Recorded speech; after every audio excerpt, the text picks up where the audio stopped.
Hey guys, it's Deb from Bowl Me Over. Welcome to my kitchen. How are you today? I'm so excited that you joined me. Today we're going to make a super popular recipe that's from the blog. Do you like Nothing Bundt cakes? Good, figured you would. Today we're going to make their most popular, which is a confetti Nothing Bundt Cakes copycat recipe. It's really good. So let me walk you through the ingredients really quick. What we're going to need is a cake mix, and I use a white cake mix. And you're like, Deb, why don't we use confetti cake? They have a mix for that because in my experience, the confetti cake is not good.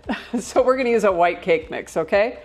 We're gonna use pudding, instant pudding, eggs, vegetable oil. We're gonna use some evaporated milk, sour cream, and sprinkles.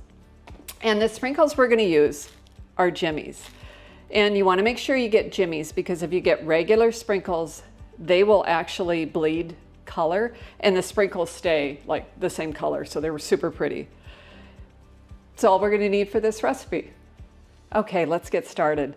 This is really easy and I think you're gonna love the recipe. My niece, great niece I should say, this is like her favorite cake that I make. And it's just so simple, but it's kind of a showstopper too. So it's perfect if you're, you know, like a birthday party, Sunday supper, that kind of thing. Very yummy. And just plain old instant pudding mix. Okay. Easy enough. We're going to add the sour cream right into the bowl.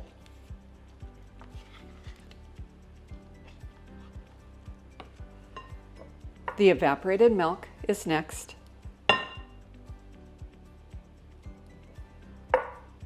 And the vegetable oil. We're going to add the eggs one at a time. So I'm going to crack them into my container. That way we'll be ready for it. Now, if you wanted the cake to stay like super white, you would remove the yolks. But I like the yolks. I don't mind that little bit of yellow color you get from the yolks. And I like the richness that it brings the cake. All right. There we go. And cracking the eggs into a bowl or into another container, it also helps you to make sure there's no shells in the eggs. So that's a nice benefit too. Anyway, so let's get going. First thing we need to do is mix up the batter. When you're mixing the batter, I have it on low. I started on low, and that's going to keep the flour from like blowing all over the kitchen. And then as it starts to incorporate, increase the heat to medium, the speed to medium. And now it's pretty well incorporated. I can't see any flour. Looks pretty good, so let's add the eggs one at a time.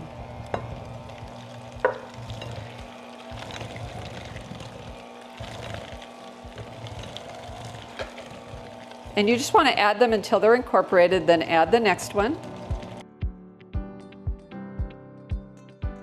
Once again, making sure it's completely incorporated. And the third one. Adding that extra egg, like if you look at the back of the cake mix, it's going to tell you like 3 eggs or 2 eggs, but adding that extra egg makes for a nicer crumb in the cake and it just makes it really rich too. Okay, and the last one. You'll want to beat this for about 2 minutes to make sure it's well incorporated. A little trick I'll give you to as you're pulling the beaters out of the cake mix, if you start turning the speed down, you can actually start pulling out the batter, and most of the batter is going to fall off the beaters, so it kind of makes it handy. Guys, I feel so silly. I missed one thing. The vanilla. We can't forget the vanilla. We need a teaspoon of vanilla extract. And I just want to beat that in so it's incorporated. Then we'll move on to the next step. Okay, guys, we're back. Just had to take a few minutes here and clean up. So now we're going to incorporate the jimmies into the batter. And you just want to take your time and fold them in, going from the bottom of the bowl, scraping the bottom of the bowl, and fold in those pretty sprinkles. So there's going to be sprinkles in every bite. And you want to go through and fold from the bottom because we can see when it hasn't incorporated all the way, when we go and really fold it in. So that looks pretty darn good. Beautiful. Okay, so we're just about ready to bake a cake. The next thing we want to do is spray some Pam and flour, put some flour onto our bundt pan. And a lot of recipes tell you to do this first so you're ready to go as soon as you're done putting the batter in. But I have found if you do that first, it'll dry out and then your cake will stick to the sides and it won't come out pretty. So follow me over to the sink. Let me show you my special trick for this. And now we're over at the sink and I have my bundt pan. I have it over the sink because I don't want it to make a big mess.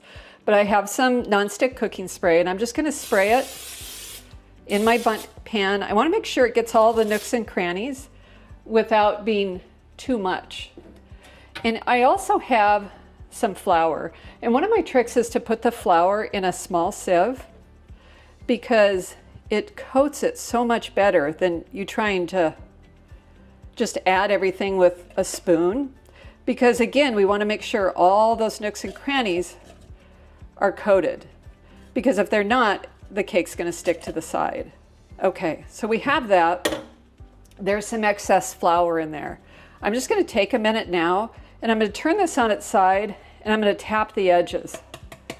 And it's going to get all the extra flour out of the pan.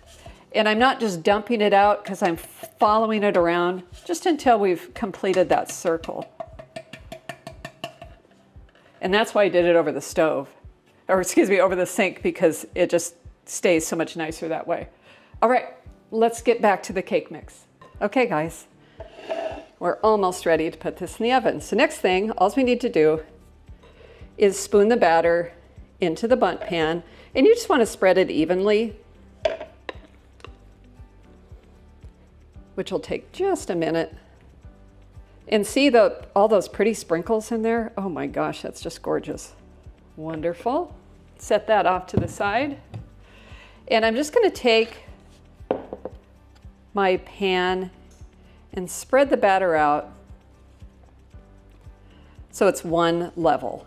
And that looks perfect. This is going to go into the oven for 50 to 55 minutes into a preheated oven at 350. We'll see in a few. Okay, guys, the cake came out of the oven and doesn't it look great? See, that little tip I gave you works so well. And I'll give you another little tip. Anytime I frost a cake, I always freeze it if possible. So we actually took some time and I popped it in the freezer overnight and we're back again today. And I want to show you how to frost it so you can get that whole signature Nothing Bundt cake look. So let's see, what I always do is I start from the outside and pipe over and let it drop. And then I turn it around so I'm piping evenly and do it again, same thing. I've found that when you start from the inside, it just doesn't look quite right. And like you could also frost this with powdered sugar. It doesn't have to be anything fancy, but this is what I found to get that whole signature Nothing Bundt cake look. And I'm just going to continue and frost the remainder of the cake. Follow along with me.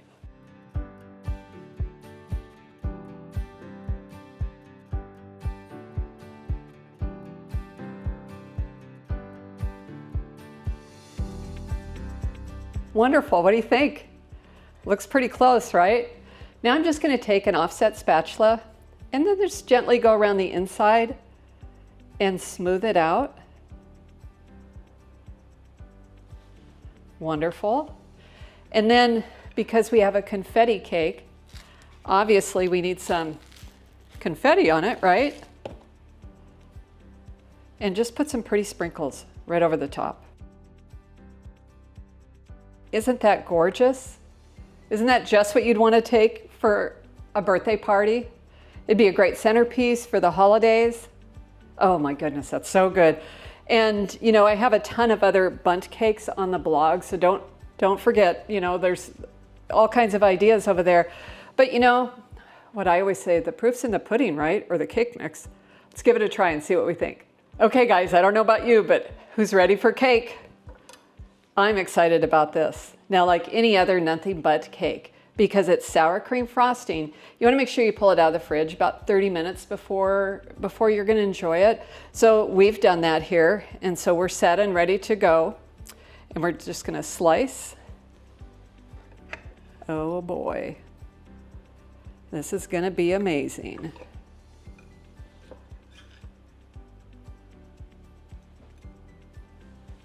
All right, but the most important thing is to try it and see what we think. Because you gotta have cake, right? Let's give it a try. Guys, it's really, really rich. The crumb is perfect. I don't know if you can see that, but it's really light and fluffy, but it's still rich at the same time. The sour cream frosting is awesome. And if you're looking for that recipe, it's on the blog. I'll make sure I link it below. This is really good, really a special cake. I hope you give it a try, okay? Now, don't forget, if I missed some of the ingredients, you'll find them on the blog, bowlmeover.com. There's some links below for that, and a ton of other cakes too, a ton of other things. If we don't have what you're looking for, oh gosh, then tell me what it is, because I'd be happy to look into recipes for you. But anyway, I appreciate you joining me today. Thanks so much for watching, and we'll see you next time. Have a wonderful day.